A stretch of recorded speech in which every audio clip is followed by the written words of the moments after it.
guys, what's going on? Welcome back to another episode of the Jay Rana Show, filmed here at the Titan Union Event Center. Today, we have a very special guest. We have Akshay from Bukhara Grill. Akshay, what's going on, bro? How are you, bro? Thank you for having me. Absolutely. Thank you for making time in your busy schedule and coming here on my show, having a conversation with me. It was long overdue. It was long overdue, bro. I wanted you to come on at season 1, but you were busy. I knew your dad was supposed to come here today as well, but Correct. he was busy as well. Understood. You said that the general consulate came in? Yes, Indian General Consulate decided, hey, let's go to dinner at Bukhara. So Nothing wrong with that at all. Dad said, you know what? Tell Jay I'm so sorry I can't make it. What? Maybe next season. Next season 3, we're gonna be filmed at another location. I do have a few places in mind, a few other facilities in mind, but we'll see. Not as cool as this place. It's crazy. It's not gonna be cool. You were here before, so a little bit of a backstory. When I first came on board here, I asked Akshay to come in and walk me through with the other partners here, do's and don'ts on how to build a spot. Thank you. Anytime, Jay. Thank you. I was so happy that you came.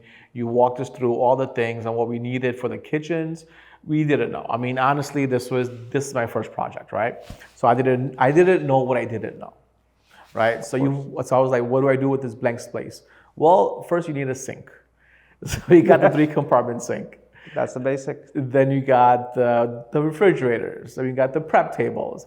You got the commercial ovens and all the utensils. And one thing just led after another, man. And I have to thank you for that. No need to thank me, man. Anything I can share with anyone about my industry, I just want, if I'm getting into something, somebody shares their knowledge with me. I appreciate that, man. How long have you been in the wedding industry? Well, in the catering industry itself. Well, anybody who asks me that question, I always say I was born in it. Right. But, when I was 15, 16, I always bugged my dad, get me in, I want to do events. Just hearing about it on the phone or seeing what he does. He decided when I was 16, all right, I'll take you for catering. If you don't like it, just tell me.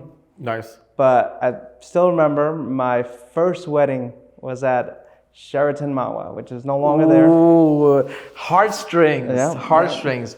Did they demolish it yet? Not yet, but they just announced soon. I think they're going to be doing it. Yeah, because I saw the thing online that they had a date to implode it and all that and all those things. I want to go there. Yeah. I want to go there for the actual demolish. And it's going to be a little hard because you and I have done so many events there. Bro, I think that was the starting point for a lot of these major companies in our wedding industry. Correct. The Mahwah Sheraton, You can't even mention the Mahwah Sheraton without mentioning Felix. Of course. Right? Felix is a legend. Yeah, those two things goes hand in hand. Felix is well-to-do right now. He's on his feet, working at another venue. Correct. Fantastic. He's running that operation. When I first went to the Mahwah Sheraton, right, I pulled up. I went there before I even DJ'd there. Let's put it that way. Okay. I went there for a prom. Okay, I was invited as a date to be a person's date at the prom over there. So I'm pulling up. I'm like, what the hell? Because you're driving on 287, and you go over this hill. It's all woods. Then you go to the clearing, and you see this big, massive black structure with a big S, red. Yep. And I'm like, what the hell is that? Is that my future house? Holy shit. Bro, it took my breath away. And every time I started going there, more and more it takes my breath away.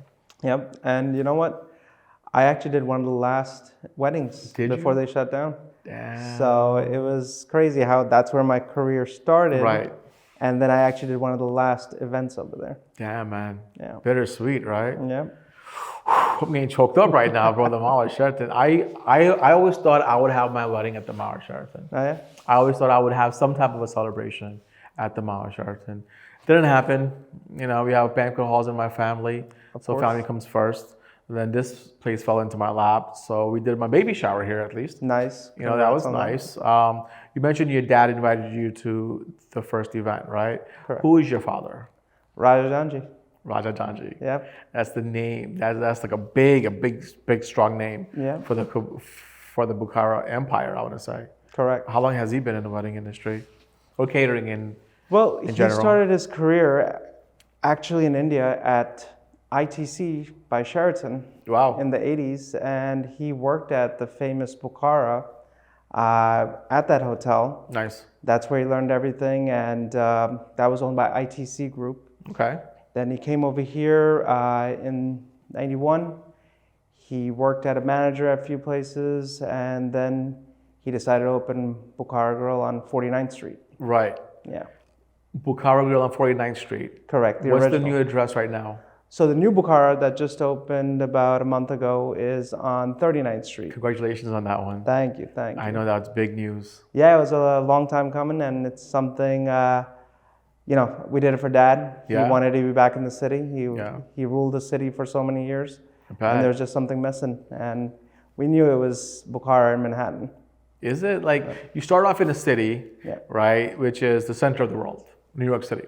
Then you have all your other restaurants in the suburbs, in some towns, and others in Jersey. Correct. But it's not the same as New York City. It's the energy, right? No. How many do you have right now? I know you have one in Ridgewood. Ridgewood, that's Bukhara Grill. Then we have Jelva in Montclair, which Right. is our modern Indian restaurant. And then we had a restaurant for 8 years in West Caldwell. And just 2 months ago, we decided, let's close it, let's renovate it. And now, very soon, maybe in the next 15, 20 days, it's going to reopen as Bukhara Grill Express, Nice. which will be a little different than the fine dining restaurants that we have. It's going to be Indian and Indo-Chinese. Okay. So Is it more of a sit down? Is it more of a takeout? it's going to be a little bit of both, limited seating and more concentrated on takeout. We did acquire the place next door, so we built a catering kitchen. Oh, nice. Yeah, so everything's going to go from there, You've been in the restaurant industry for almost more than half your life. pretty much. Yeah. Do you see the trend from a sit down place to a takeout place? You know, after COVID, things have changed. Right. And I actually had a restaurant in Mahwah, which was very close to the Sheraton. What was that restaurant called? It was called Peshawari Grill. Okay. And I actually wanted to do something where it's more sit-down oriented because the restaurant in Mahwah was a big takeout and delivery place. Right. So in 2019, I found a place in Ridgewood and I opened the restaurant there. And I sold off the Mahwah location only to 3 months later to go back to more of a takeout world that we lived in because of COVID. Right. Fucking COVID, man. Yeah. You know, like, I know there's good and bad. Yeah. Good and bad and everything. The bad in COVID was devastating, right? Besides as extreme as demolishing businesses, to losing family members and friends, to the good side of COVID, right? The hunger that you see in people that had to become hungry, had to become ambitious, the new pivot that they were talking about, right? You can't do this and this every day because that's all you've been doing. So now what are you going to do now, right? Because of COVID, there's a lot of things that I've also done that I wouldn't have done before if it wasn't because of COVID itself. Correct. Right? So can you safely say that COVID played an integral part in COVID played a big role for professionally and personally. You know the schedule, how it is. When we're doing our work, we're always focused on that. Right. Personally, it was great because my wife gave birth to our first son. Nice. And, I actually had a decent schedule where I was able to spend more time than I thought I would with my first one. That's a blessing, bro. Yeah. So imagine having a kid when you're working nonstop. Yeah. And there's no weekends. I mean, even weekdays. I mean, it's just constant meetings on the weekdays. Correct. Implementing those meetings for events on the weekends. Yeah. And that's 80, 90 hours a week, just 100 hours a week. Oh yeah, it's nonstop. Right? Yeah. And that takes away from your family, that takes from your newborn. Correct. So your firstborn was a COVID baby, I want to say. Yeah. Right. So you were blessed enough to stay home, see him grow Correct. into the boy that he is now. Yeah. Right? You just had another one a few months ago. Yes. How is that different? So, sometimes I always feel bad because, again, during COVID, I was able to spend more time with Ayan. Right. And with Ranav, it's a little harder because, we are working the way we used to with multiple locations now. Right. So it is a little harder, but, it still makes me want to leave work a little earlier, make sure I'm home to see him, spend time with him. Yeah. Whether it's wake up early in the morning and be with him. Yeah, man, it's definitely a full-time job, right? I mean, you got multiple full-time jobs at this point. Do you ever feel like you're stretched thin? You know, this industry, Jay, and whether it be the day-to-day, there's always going to be stress involved.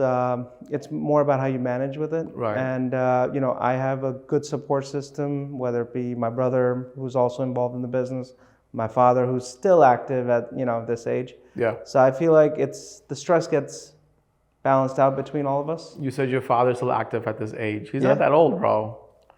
He's not You're that right, old. you're right. First of all, he doesn't look that old, No. right? He's at all the events that I see him at, Correct. right? Playing the part as the owner, the host, you know, being customer facing, client facing, Oh, yeah. all that good stuff, right? Do you feel like he's getting over it as well? Because obviously it's you and your brother, Yeah. right? Is it more or just you and your brother? I would say, yeah, it's just me and my brother. So your father is grooming the both of you guys to run the empire itself. Correct. Okay. Yeah. I know you're in it, and I know I've known you for years now because we see each other all the time because of the wedding industry. I have not seen your brother. So, my brother, I would say he is more on the restaurant end. Okay. You know, being that we have multiple restaurants and the catering business, I would say he's more groomed towards the restaurant. He likes that more than the catering. Right. But we are slowly pushing him towards the catering aspect because, you know, we're growing in the restaurants and we're also growing at catering. Right. So we do need, you know, one more helping hand in that department. It's a simple question, right? I wonder if it has a simple answer. What brings in the bigger revenue? The restaurant side or the catering side? Well, see, with us, it's our everyday is the restaurants. That's Right. 365. The wedding industry is, you know, has a season, busy season, slow season. But I would say the restaurant is very important because if somebody's coming in to dine in for a table of four, if you Right. can give them the service and the food that they're looking for, then only that father's going to trust you with his daughter's wedding, which will have 400 people. Right. So they play hand in hand. But yes, the wedding industry, obviously, the weddings are a bigger payout. Right. Is the food cooked properly though? Because there's a couple of caterers that I know, right? Mm-hmm. Where if you go to a restaurant for a tasting, the food is immaculate. Yeah. Because it's made for 4 to 5 people. Correct. But now is it different when you're making for 4 to 500 people? So in that way, Jay, you know, me and Dad, we always talk about this. We never get greedy. We don't do 10, 12 events in a day like other caterers. Okay. I can give you food for 10, 12 events, no problem. But me and him have decided we're only doing 3, maximum 4 events a day. Okay. Because we're personally involved. Our managers who have been with us for 20 years. So quality over quantity at that Correct. point. Correct. Okay. And I think that's one thing everybody knows that, hey, Bukhara is not going to take that 5th wedding. Right. Yeah. If you were to take that 5th wedding, would that affect the quality of the food? I wouldn't say the food quality. I would say more of that personal touch. Right. You know, people like seeing either me or my father or a manager that's been with us for many years at the event. Right. Versus seeing, hey, who's that? You know, is that somebody new? It takes time. So Okay. I think it's better to, you know, do less, but do it the right way. I completely agree. Yeah. I mean, I'm a strong believer in quality over quantity, right? I remember when I first started Roz Entertainment, right? Yeah. Over the course remember of Roz. remember Roz. Over the course of the career, like I started doing 4, 5, 6, 7 weddings every single week, Yep. every single weekend, and my team built and all that good stuff. But I felt the quality of the experience and the entertainment went down because they're expecting me, right? And they're expecting the people that will be just like me, my team members, right? And there's only one person. I hate to say it like this, but there's only one Jay Rana, right? Of course. There's only one Akshay. There's only one Raja, right? So that being said, when the second team and the third team started doing these events, I got so many more phone calls coming back like, Jay, what happened? Jay, we had expectations. They were unfulfilled. Mm-hmm. This is a problem. At that point, I took a step backwards as well. I'm like, you know what? Let me not do 6, 7 events. I'm gonna just keep it at 2. So 2 big events every single weekend, call it a day. Yep. That also means my numbers also went up. Of course. Right? Because instead of doing, let's say for example, 4 to 5 events at an X number, doing half that, but the numbers have to double. Correct. It's simple, That's the best way to do it. Quality. 100%. Yep. I feel like it's also a lifesaver too, bro, because you're working less, you're giving 100% of yourself in that one particular event. Exactly. You give 100% of yourself in all your events. If you're doing multiple events, bro, you're gonna get tired. Of course. This industry is not for the weak-hearted. No. It's not, because you got people in your face. You have to be a go-getter. You have to play multiple hats. Right, all the time.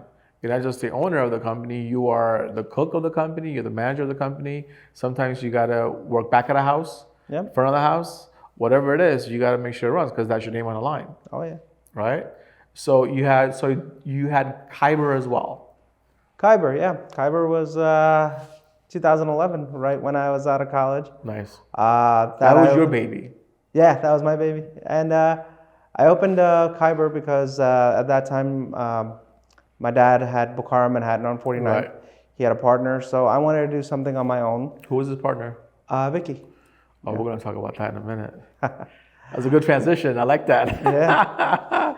So talk to me about Kyber. Kyber was, in South Plainfield, right out of Edison area. Right. On Oak Tree, good old Oak Tree. I love Oak Tree Road. And, the restaurant was great. It was something ahead of its time, I think. Back then, social media wasn't a thing. We made it a thing. Right. And,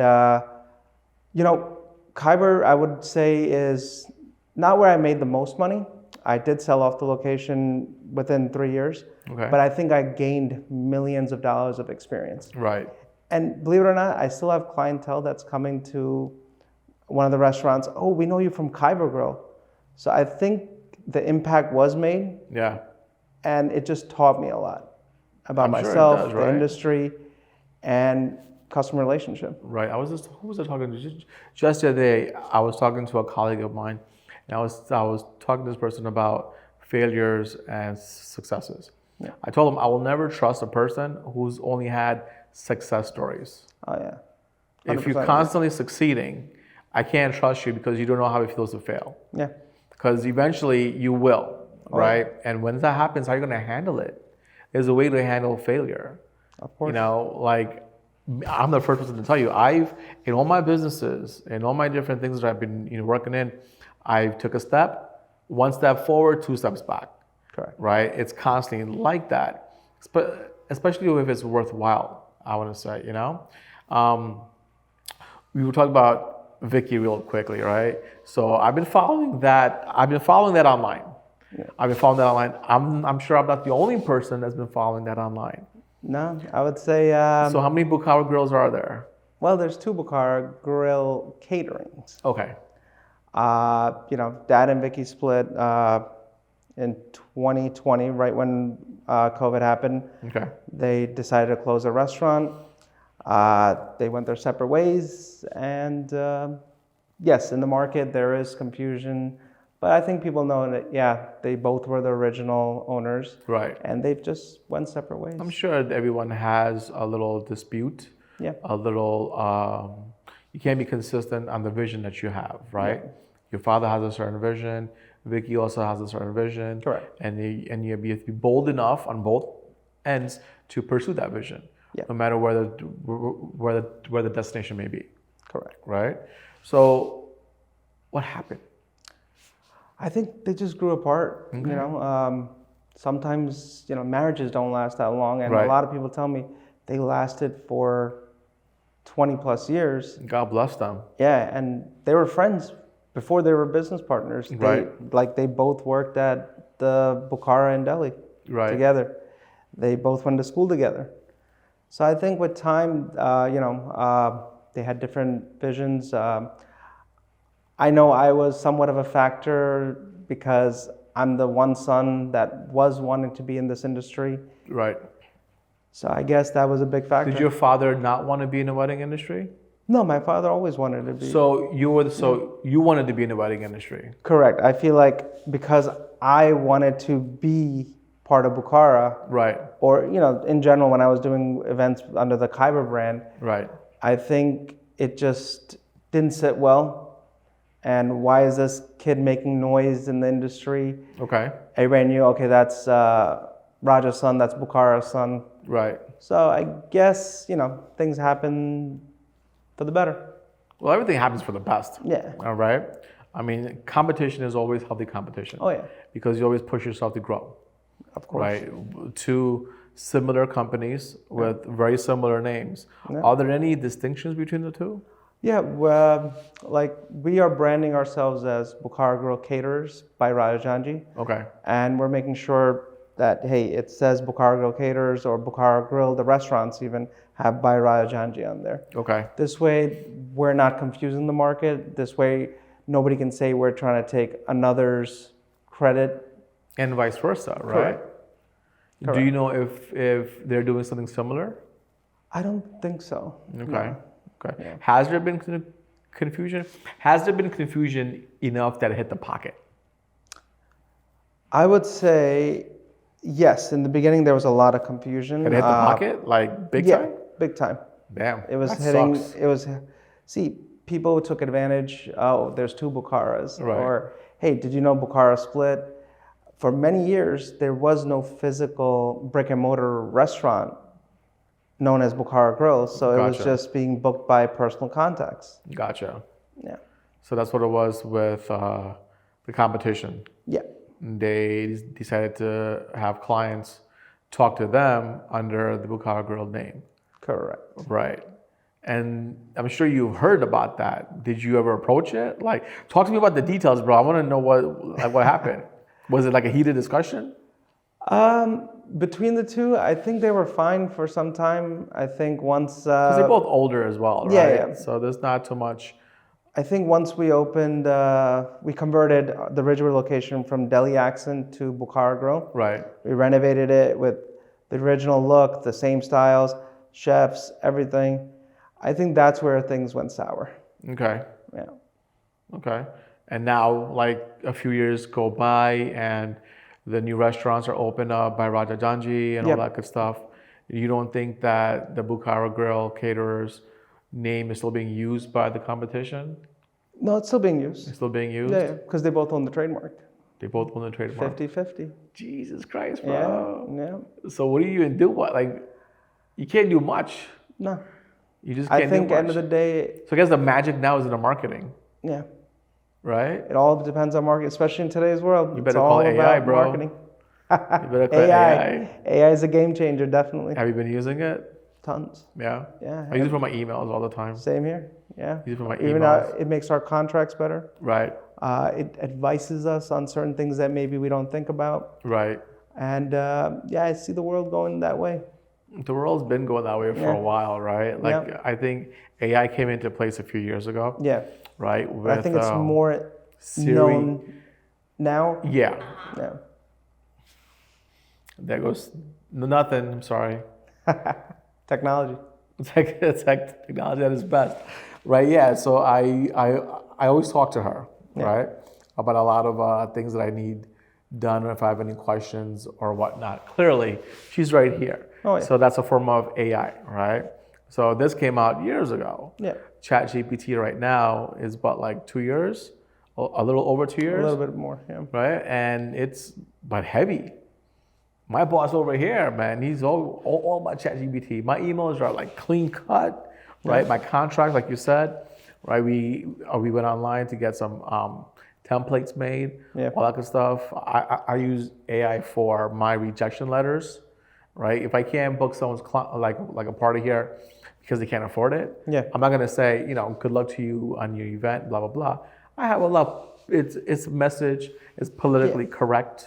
Correct, and that's what we want to do. We That's don't all want you to need. come off the wrong way. And Right. It should be politically correct. Yeah, man, that's fantastic.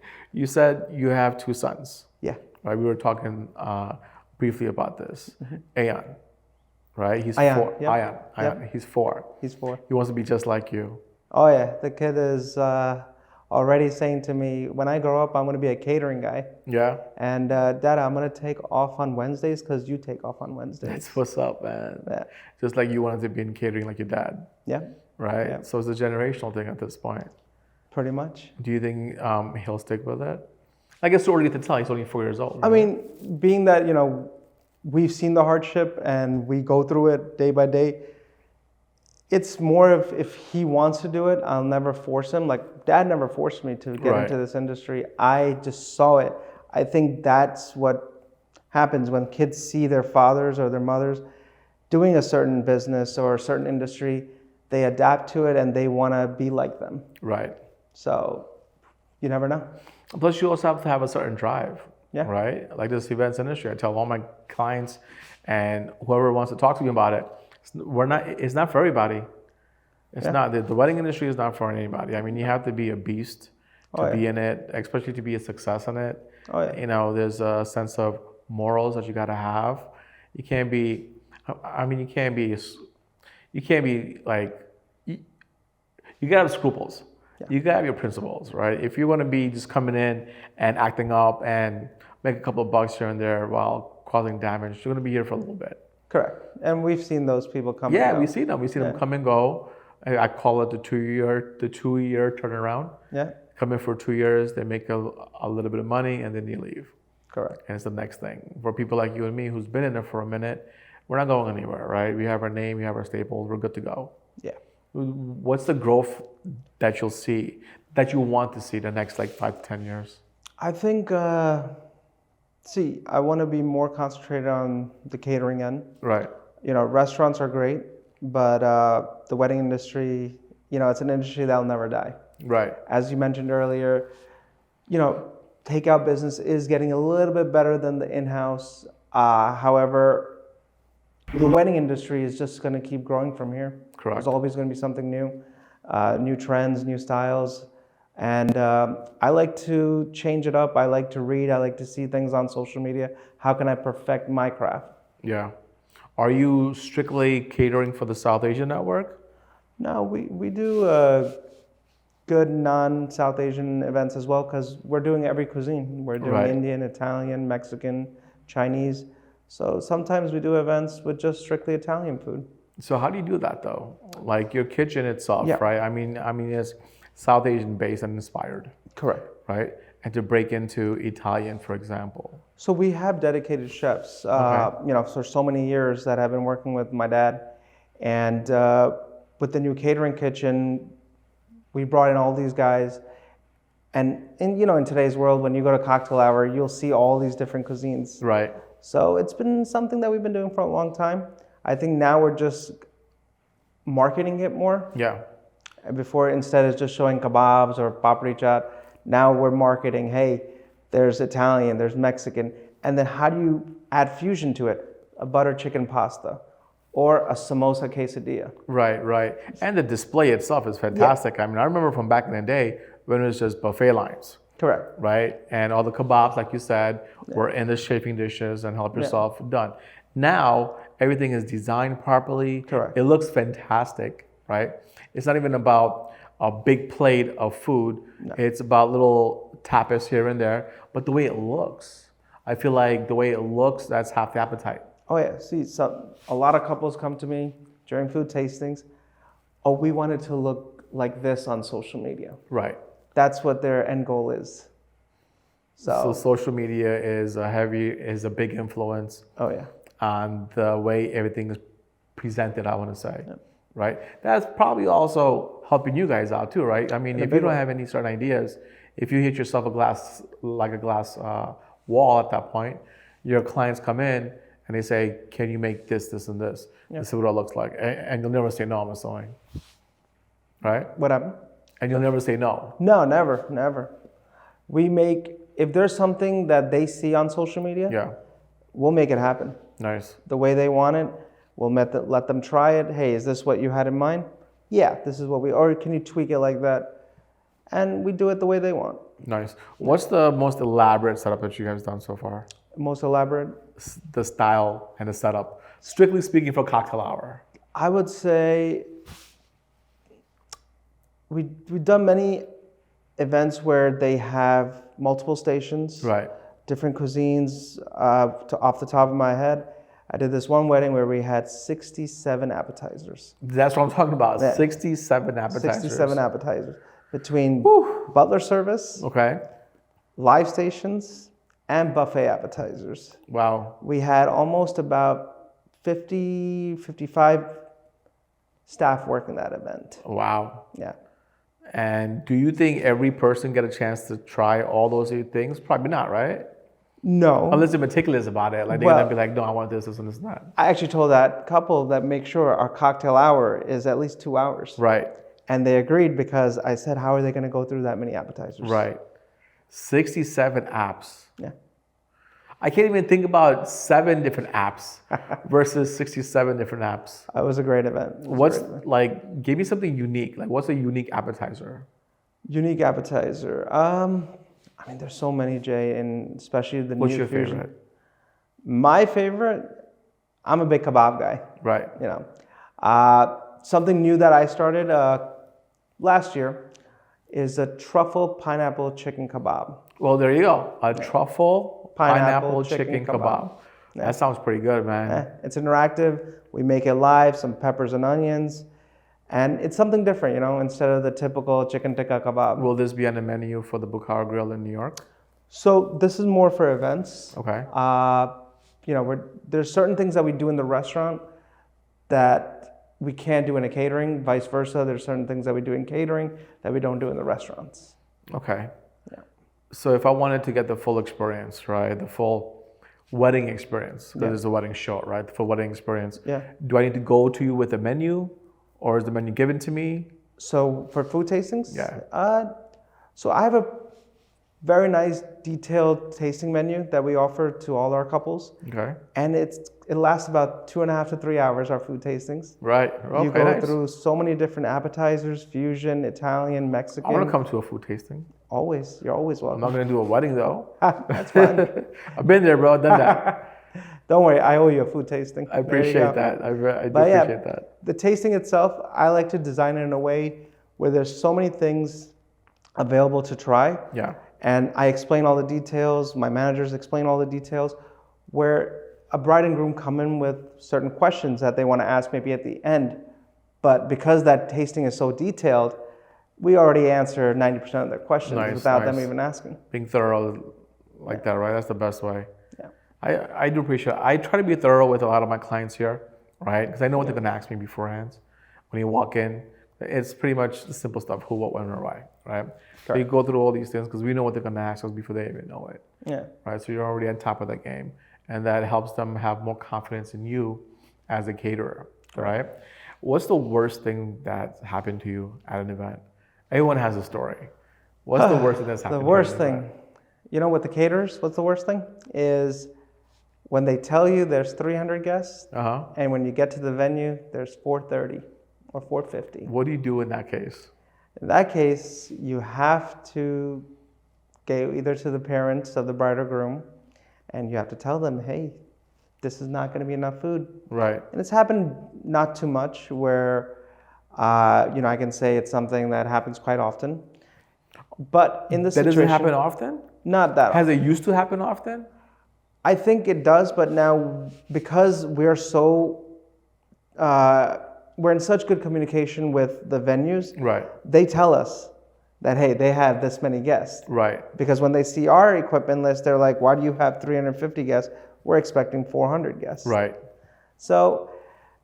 Don't you hate that shit, bro? I hate it. it. Why are you gonna lie to me about it to save some money? See, everybody's gonna try to way to save some money. Right. Then don't get married. Yeah. I tell them, if you wanna save money, don't get married. Because we're gonna find out that information anyway. Right. Now you leave a bad taste in my mouth, right? Yeah.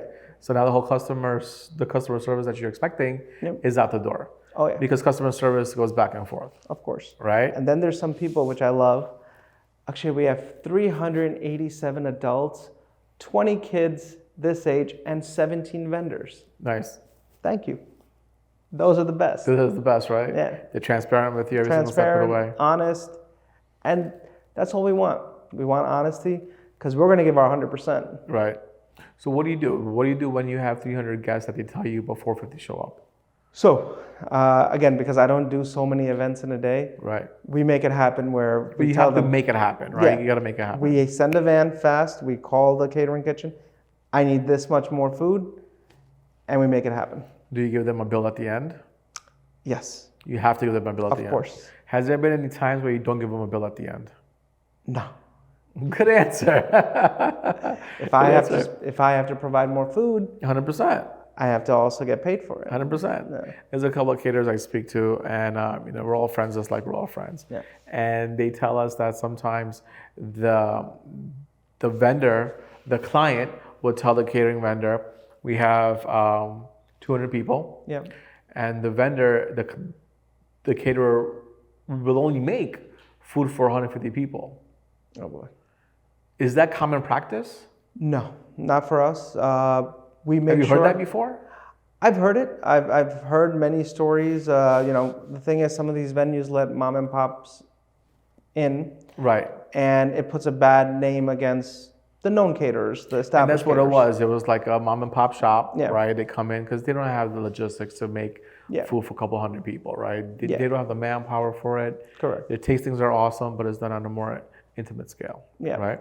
But when you have 200 people and you only made food for $1.50 or like 100 people, and now at the end you're scrounging for stuff, like I hear a lot of stories like this. Well, see, you also have to keep in mind, if they tell you there's 200, you also got to think of, guess what? There's a DJ, there's a decorator. Right, Sometimes the venue staff wants to eat. right. So So you at Bukhara, you always bring more food, right? you always have to bring a little more because you never know. Number one, you have to see the clientele. Right, You have to know, okay, they're from this region, you're going to have more rice going. okay, They're from this region, they're going to have more dal going, more chicken okay. whatsoever. That comes with experience, I'm assuming. Yeah. So you got to know, like, okay, this type of clientele will demand more on the rice. Right, But knock on wood, my dad's been doing it for a long time. so he really knows. Never had a situation where we ran out. Right. Yeah. Have you ever had an excess of food that you had to throw away? Does that happen often? It happens often, Jay, and it's one of the worst things, throwing away food. Right. Especially, in today's world where it's so hard to see people not having food Correct. and you have to throw it away. But we have no choice. Right. It hurts. Some events, like I've done events in Pittsburgh, and they actually have a cool thing where a donation company comes, you sign off that you're not liable for the food, and they take the food and donate it. That's interesting. Yeah. Is there a place like that in New Jersey, like a donation company? Not yet. I know they're working on it. Somebody Okay. did come to us and they approached us, but I don't think it's started yet, but I think it'll be a really good thing. Yeah, it's a game changer at that point. Yeah. You're throwing away so much edible Yeah. food. I mean, this is source. It's a resource, Oh, yeah. right? All the naans, all the breads, all the rice, all the chicken, all this meat, all this food that's worth hundreds of dollars Oh yeah. and thousands in some cases, right? Just tossed because you can't take it home because of liability. Correct. You can't resell it because of liability. Correct. So it's going to go in the garbage. So now there's a donating company that takes it and they donate it to all the homeless shelters and so forth and so on. Yeah. I think that needs to happen in Jersey fast. Because just Interesting, imagine how interesting. many weddings happen in the tri-state. Yeah, man. It breaks your heart. Yeah. It breaks your heart. Whenever I go out to eat, I always take a to-go box, right? Even if I wasn't even happy with my food, I'll take a to-go box. I'll donate it. I'm sure there's a homeless dude somewhere. Oh, yeah. It's plenty. I do it all the time. It's like a ritual for me. I walk down the wrong street on purpose. Here you go, man, and just call it a day, right? But all this food on the general level. Now, how much money are you being wasted at that time? How much money is actually being wasted? Good amount, Jay. Yeah. It's thousands of dollars sometime. Crazy, man. Like, I'm a firm believer, like, I'd rather have someone eat this 100%. than throw it out. 100%. What's going to happen if you're giving it to someone? You're going to get blessings from them. Here you go, some food. Blessings are blessings, right? And that's the best way to someone's heart is food. There you go. Yeah. It's the best way to my that's the best way to my heart, There you to go. my stomach, and my wife knows it. Yeah. 100%. How long have you been married? Oh, man, long time, 11 years. 11 years. Yeah. How does she deal Going with you almost being 11 years. almost 11 years? Yeah. How does she deal with you being in the wedding industry and not being around as much? So Ritika, she always knew my schedule. I think on our first date, I told her, so just want to let you know this is what I do, and this is my schedule. And that's when I was opening my first restaurant, Right. Khyber. And I told her, I said, look, I'd rather be transparent. This will be my industry for life. Right. And as we got serious, I started telling her, hey, wherever this goes, just keep in mind, this is my schedule. Did she want to come with you? I think we keep it separate, or I don't get her involved in this industry. Okay. She's a homemaker. Okay. I want her to concentrate on the kids. Right. And she guides me. She gives me ideas, but I don't think it's a good decision for us to work together. Gotcha. Just to keep that work-life balance separate. Has she ever asked you, can I come to work with you one day? No. Lucky you. Yeah. Bro, I remember back in the DJ industry, Jay, can I come with you? No. Sit your ass, what do you mean, can I come with you? Why don't you want me to come with you? Oh, you know why. You want to come because of one reason, that's why you're not going to be there. So that's what I'm asking you, like being in the wedding industry, right? No matter what role you play. Yeah. As a DJ, as an event planner, as a caterer, you're always in front of people. Oh, yeah. That means you're client facing. That means you're acting a certain way, a way that's not the way you'll be at home. Correct. Right? Because you're two different people at all times. 100%. So the reason I asked you, has she ever come to work with you, is I wanted to see if she saw you as a different person. Oh yeah, so she's attended weddings where I'm catering. There you go. And she sees how different I can be. When I'm all about work. Right. And I don't even crack a smile sometimes because I'm so involved in that event that you see a very different Akshay at home and you see a very different Akshay at events. Right. Yeah. That's huge, right? Because you got to have that separation, because if you're the same person at home and if you're at work, I mean, first of all, life is going to be stressful. Yes. Right? You got to have that type of separation. When I go home, I leave the whole work persona at the doorstep. You have to. I'm not director, I'm not DJ, I'm not planner, I'm dad, I'm a husband. Yeah. That's it.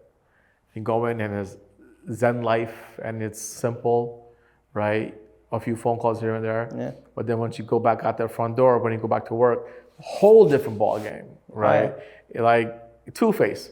It's a whole different ball game. You're completely different, right? You're not a nice guy anymore. No. You're ambitious. You're driven. You gotta get shit done. End of the day, that's all it is, right? Yeah.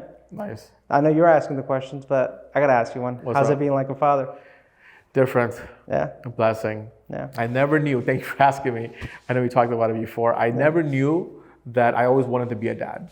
Yeah. I never knew. I always thought, you know what? I'm gonna live a certain lifestyle. I'm single.